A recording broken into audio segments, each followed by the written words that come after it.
professor Juliano Ramos. Um bom dia, uma boa tarde, uma boa noite a todos vocês.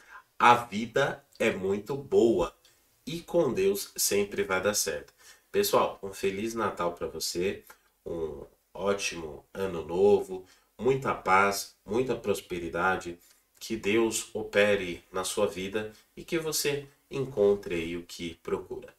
Bom, pessoal, nesse vídeo nós vamos falar sobre a distribuição Linux Deepin, essa distribuição chinesa que tem inovado já há alguns anos e cada vez mais traz para o Linux um avanço na questão do desktop para usuários domésticos.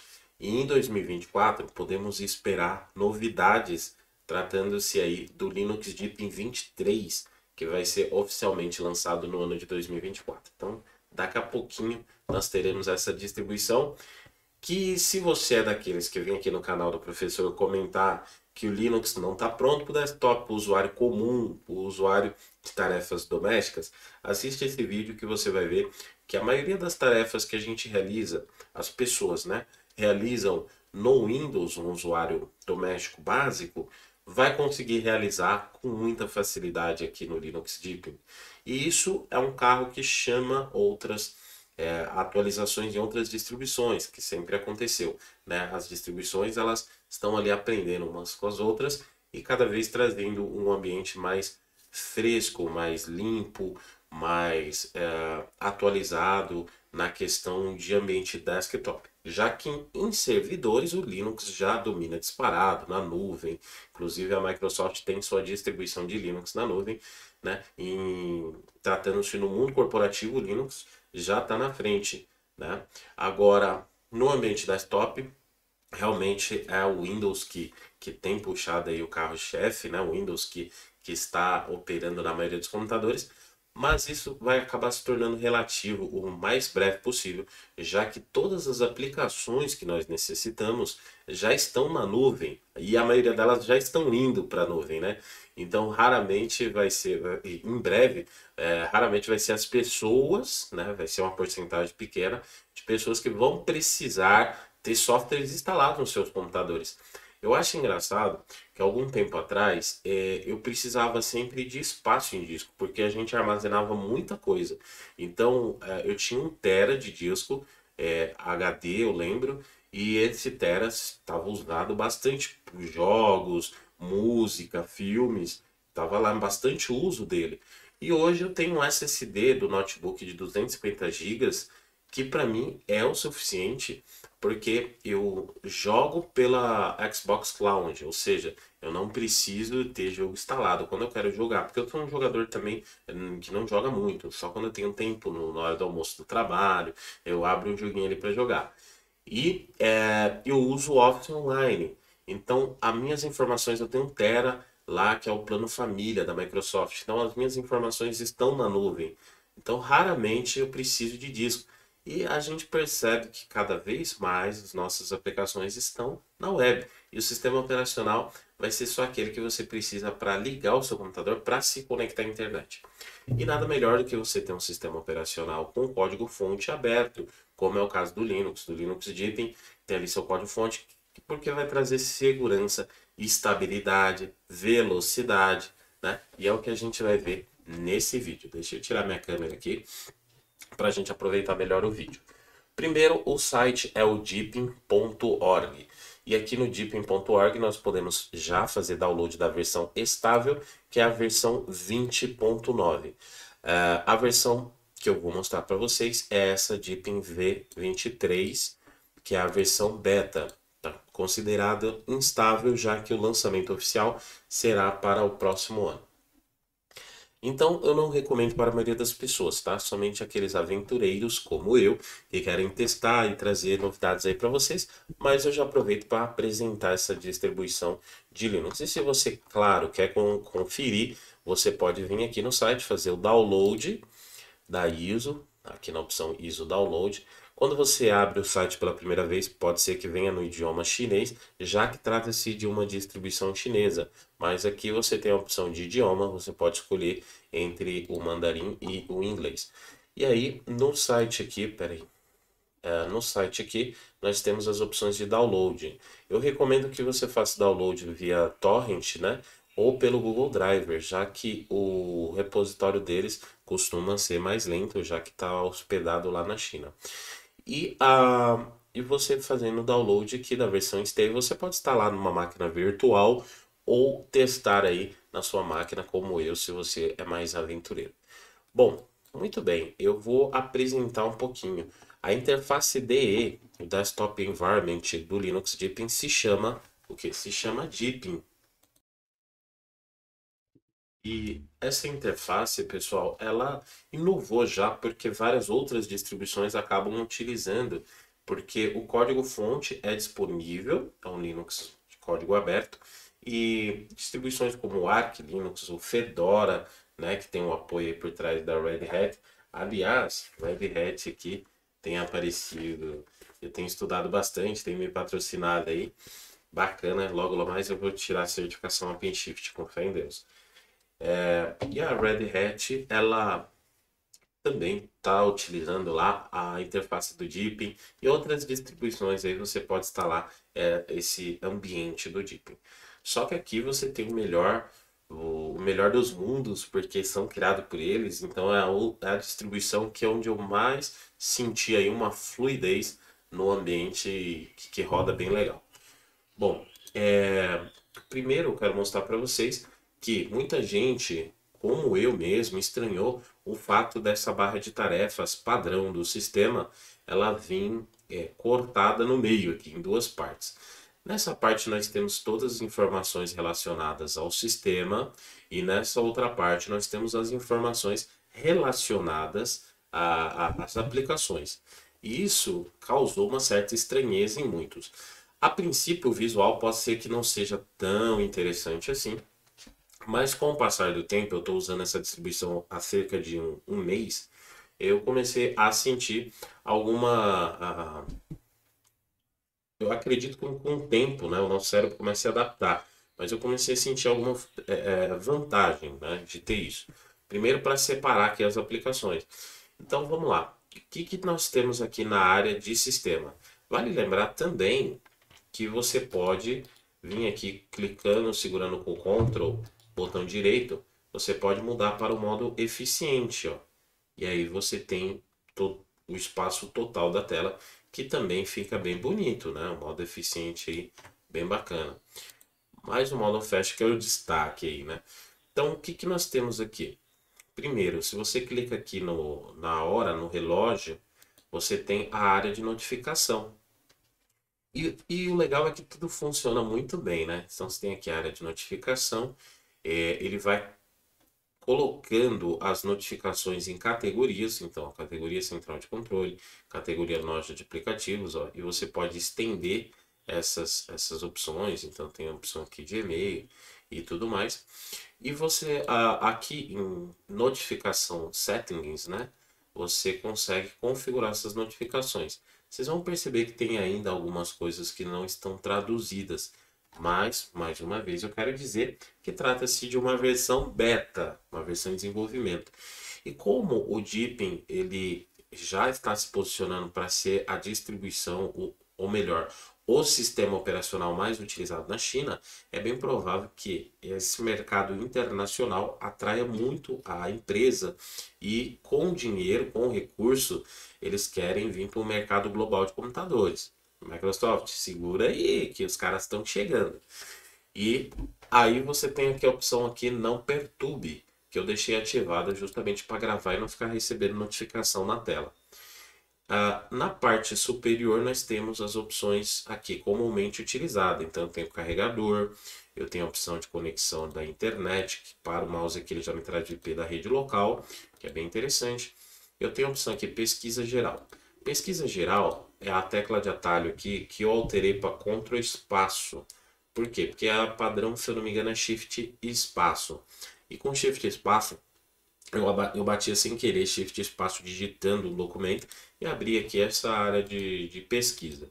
Abrindo a área de pesquisa, você digita, começa a digitar, funciona que nem o Finder do macOS. Quando você começa a digitar aqui o que você necessita, ele já vai encontrar para você de uma forma muito, mas muito rápida. Então funciona bem legal. Por exemplo, eu vou começar digitando aqui que eu quero o... Vamos ver que eu quero encontrar aqui o OBS. Então ele encontra aqui melhor resultado OBS e encontra aqui se você quer fazer uma busca na web, na internet, sobre o termo OBS. Então qualquer software que você precisar, aqui ó, editor de texto, ele faz essa busca para você. Vamos pegar aqui ó, imagem.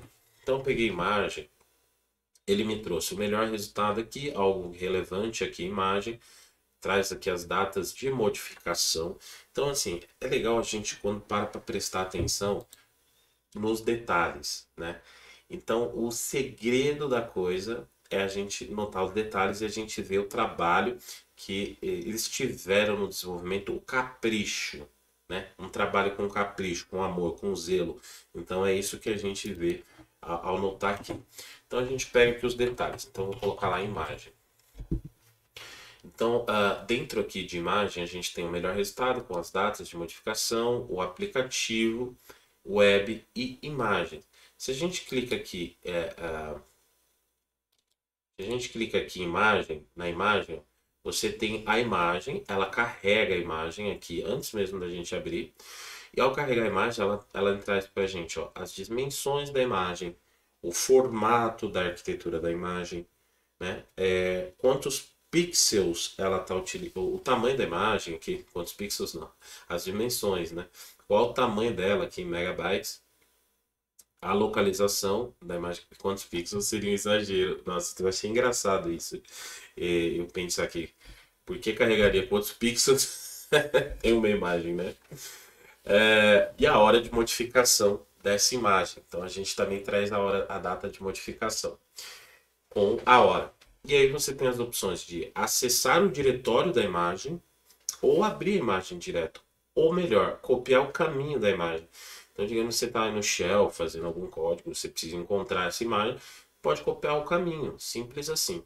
Então, vamos clicar em abrir aqui para abrir a imagem. Então, ele vai abrir no aplicativo de imagem aquela imagem que eu estava tratando. Tá? Ainda sobre ele, vamos pegar aqui um termo Linux. Então, melhor resultado, Teams for Linux, né? E ele encontrou aqui na web, vamos ver aqui na web, em vídeo. Se eu clicar em vídeo, ele me traz aqui um resumo do vídeo e tudo mais. É bem legal para abrir, né? 86 megas o local. E a gente pode, na busca por Linux, ele vai abrir a web e vai fazer essa busca na internet para gente do termo aí Linux, tá? Então isso é bem legal, funciona simplesmente assim. Simplesmente funciona. E aqui do lado nós temos a opção de captura de tela. Então isso facilita também. Por exemplo, como eu vou fazer a arte desse canal. Então eu venho lá, seleciono aqui o que eu quero e ele já fez a captura de tela. Essa captura de tela, ela é bem interessante.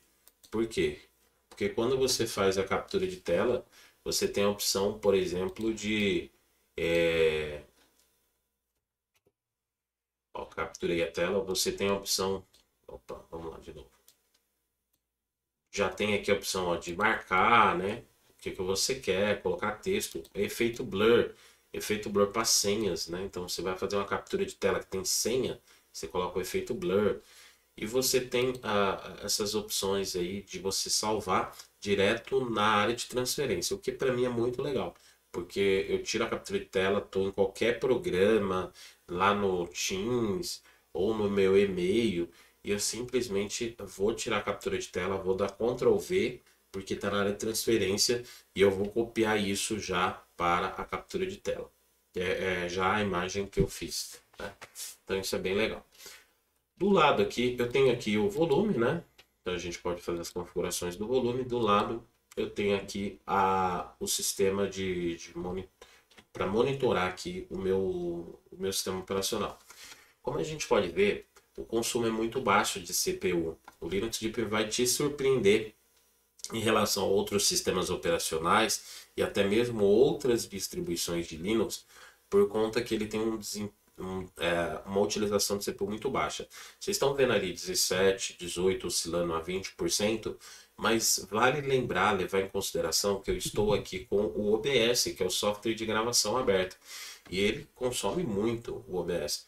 Mas tirando o OBS, fica às vezes zero de CPU, 1, 2 de CPU. E isso é notável. Você pode falar, mas eles estão colocar algum código aí para enganar a gente, não. Mas isso é notável, de fato, que esse uso é baixo de CPU, baixíssimo, porque eu mesmo percebo no meu notebook. Esse notebook é um notebook corporativo, que às vezes eu preciso rodar o Windows. Então você vê a ventoinha sempre trabalhando, o hardware esquenta mais, né? Até mesmo outras distribuições como o Ubuntu, que eu já testei aqui, afinal testei um monte de distribuição já nesse equipamento. E a gente percebe o CPU ali, computador frio, bem baixinho o uso de CPU. Isso é muito legal.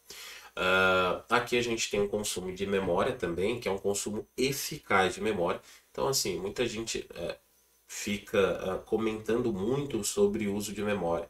Não significa que o seu computador está mostrando que está utilizando mais memória, por exemplo, o ambiente GNOME, que aquilo está deixando o seu computador lento. Não é o fato de usar mais memória ou menos memória que seu computador vai ficar lento, tá? É o fato de como faz a gestão. Às vezes ele está alocando mais memória, baseado na inteligência dos softwares que você utiliza com maiores frequências, deixando pré-configurado para vocês o acesso a isso e, na verdade, o desempenho fica melhor, né? Então, o gerenciamento de memória não tem a ver com quantidade de memória utilizada, mas mesmo assim, pós-boot, sem o OBS, porque grande parte dessa utilização de memória é por causa do processo do OBS, que está utilizando lá maior CPU e maior processo, ele vai ficar aqui em torno de 1.2 GB, então o consumo é bem baixo. Mas mesmo assim, pessoal, trata-se de um sistema operacional moderno, novo, que já não cabe mais 4 GB de RAM. Já estamos numa fase que memória, você tem que investir um pouquinho mais em memória. Se vocês perceberem, dá para a gente mover, tá? Esses widgets, quando abre, a gente consegue mover. Inclusive pega aqui o som, se você arrastar, você leva para onde você quiser aqui. Isso é bem legal, porque e depois ele volta quando você tira e para o lugar padrão dele. Porque às vezes você tem uma janela ali, você não consegue estar enxergando, você pode mover. Os detalhes, como eu disse.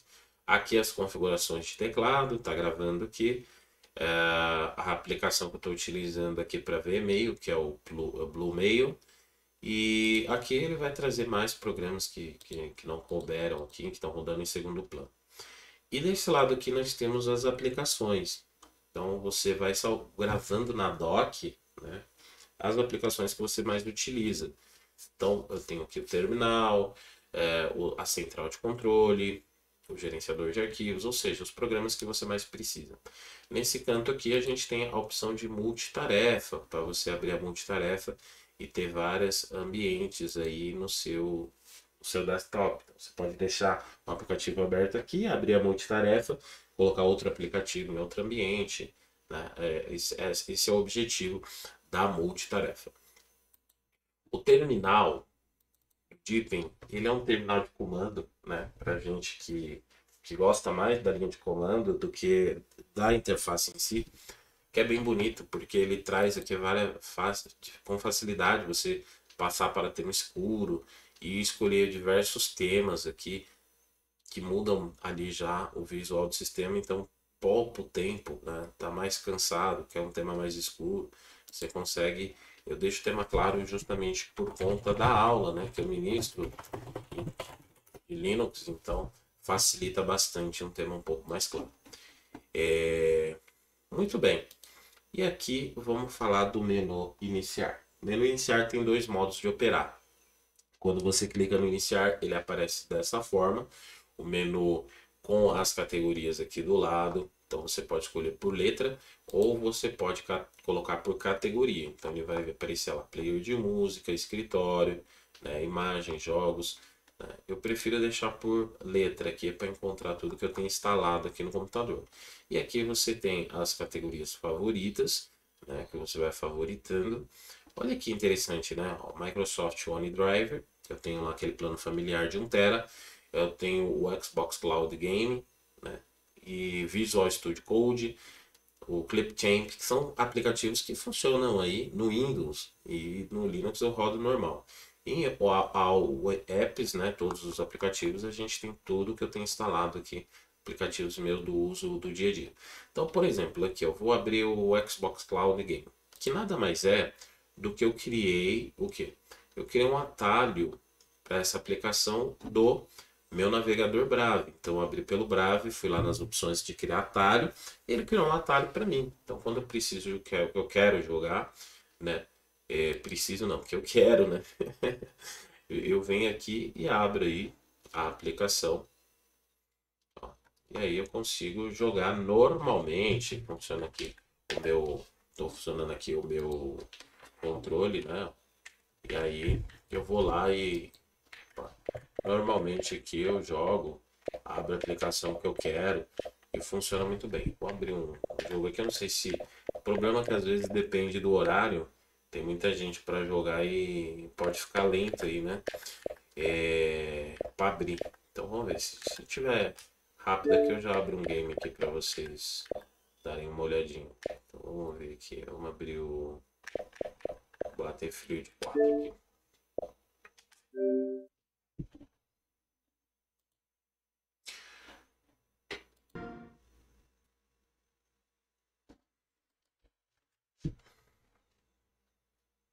Então é isso, tá carregando o jogo.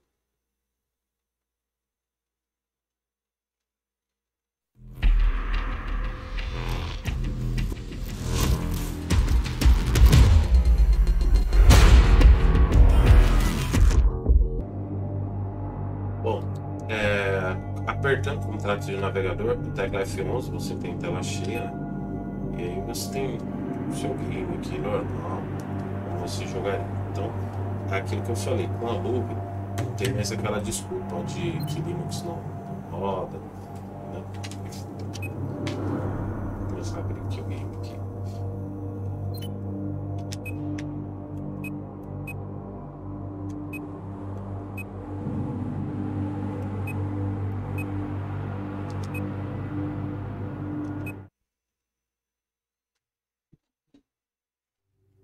Então não tem aquela desculpa, Linux não roda mais jogos.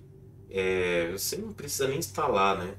Tem mais essa preocupação. Como eu disse, a maioria dos aplicativos hoje, o pacote Office está na web.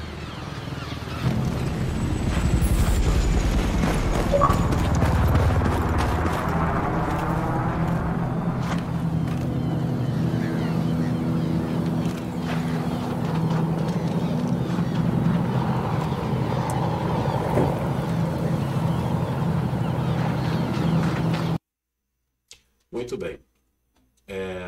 Vale lembrar também que quando a gente está gravando com o OBS aqui, tem que fazer alguns ajustes para que a gente consiga ver ali o FPS, mas funciona direitinho, tá?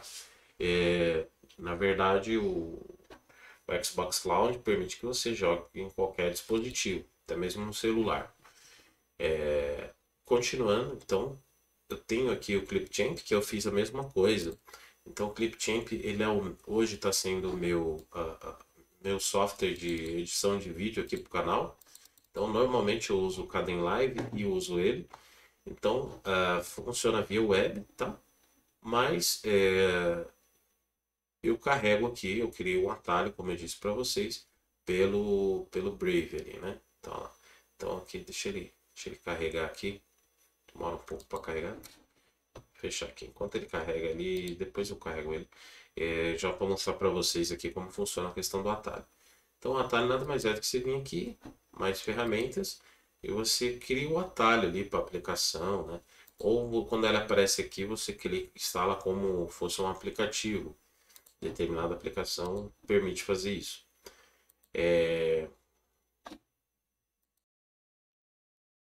Carreguei ele aqui no de novo, ele estava demorando um pouquinho para carregar, tinha que só esperar com paciência.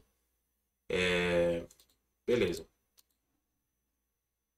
E aí, eu tenho aqui também o Microsoft Office no Drive, vou abrir que tem foto minha aqui.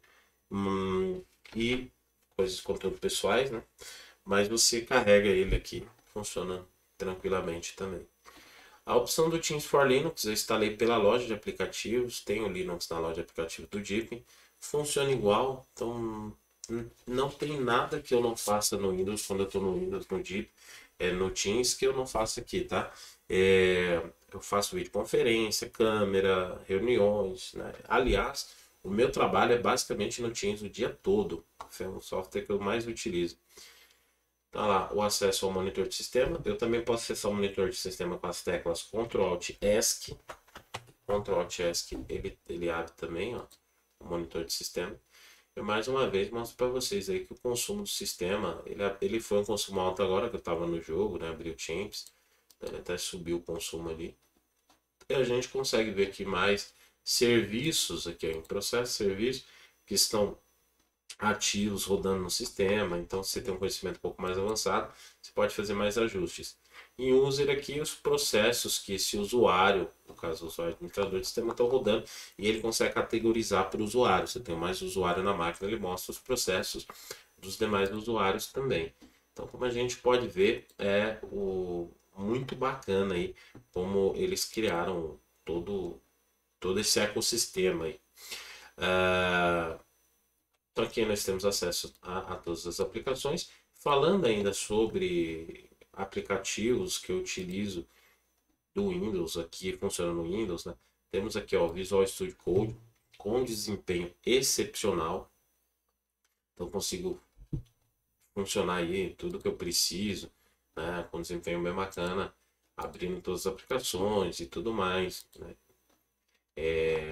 Trabalhando em sincronia com o GitHub ou GitLab, então tudo que eu preciso. E na parte de jogos aqui eu tenho também a Steam instalando, eu tenho alguns jogos, eu tenho emulador de Super Nintendo, né? Então vamos abrir algumas coisas aqui, ó. O emulador de Super Nintendo. Então para aqueles que falam que não dá para jogar no Linux, dá, depende, né? Você pode jogar ali os jogos cloud, que vai funcionar tudo.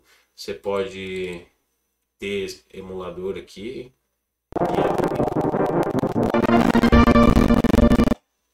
Ele renderiza por OpenGL, eu estou usando para gravar aqui o vídeo, então não vai funcionar legal.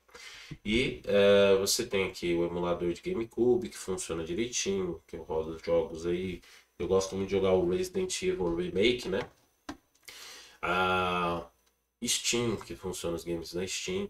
E todas essas aplicações, pessoal, funcionam de boa aí no Deepin. Qual a maior vantagem? Né? Que além de funcionar as aplicações do Deepin, eu tenho aí também a possibilidade de ter um sistema de rodar aplicações Linux, né? E tenho a possibilidade, se eu quiser, de instalar, por exemplo, um Wine ou um Boxes para emular outros sistemas, como eu gravo aqui com o VirtualBox. Então, eu tenho um sistema estável, isso que é o mais legal, né? Um sistema que simplesmente funciona tudo o que você precisa. Vou deixar um teminha de Natal aqui. Legal? Um sistema bem bonito. Então é isso aí, pessoal. Espero que vocês tenham gostado desse vídeo. Deixa eu finalizar ele com um Feliz Natal para vocês mais uma vez. Quero desejar muita paz e felicidade. Não esqueçam de clicar no curtir, compartilhar esse vídeo. É muito importante para a gente que vocês comentem. O comentário ele traz engajamento para o vídeo, ou seja, esse vídeo vai ser divulgado para mais pessoas. Mais gente vai estar aprendendo aqui com o professor Juliano Ramos. Se vocês virem, o visual do site está mudando, inegavelmente, assumidamente, nós somos um canal para o iniciante Linux. Então já temos outros canais que evoluíram bastante, que ensinam muito sobre várias coisas. E apesar de que esse canal tem um lado profissional, porque a gente fala da certificação Linux Essential, certificação LPI e certificação Red Hat, mas o foco mesmo, o coração, a cerne, o núcleo desse canal é o usuário iniciante. Então você que está vindo e quer divulgar, quer começar a aprender, até a trabalhar com Linux, esse é o canal para você. E quem é membro ganha o curso Linux Essential. Então não se esquece que temos a opção de ser membro aqui. Você vai ser assinante, vai pagar R$5 por mês aí no seu cartão. O que é R$5? Menos do que um café, né? E você, além de contribuir para o canal do professor, você vai ter a oportunidade de fazer o curso de Linux Decente, que eu estou gravando as aulas agora. Então, se você olhar no canal, na área de membros, dá uma olhadinha no canal na área de membros, você vai ver que tem já os cursos aí, você consegue ver os cursos quando são lançados. E como membro, você vai assistir, ter acesso a isso. Beleza? Então é isso aí, pessoal. Espero que vocês tenham gostado desse vídeo.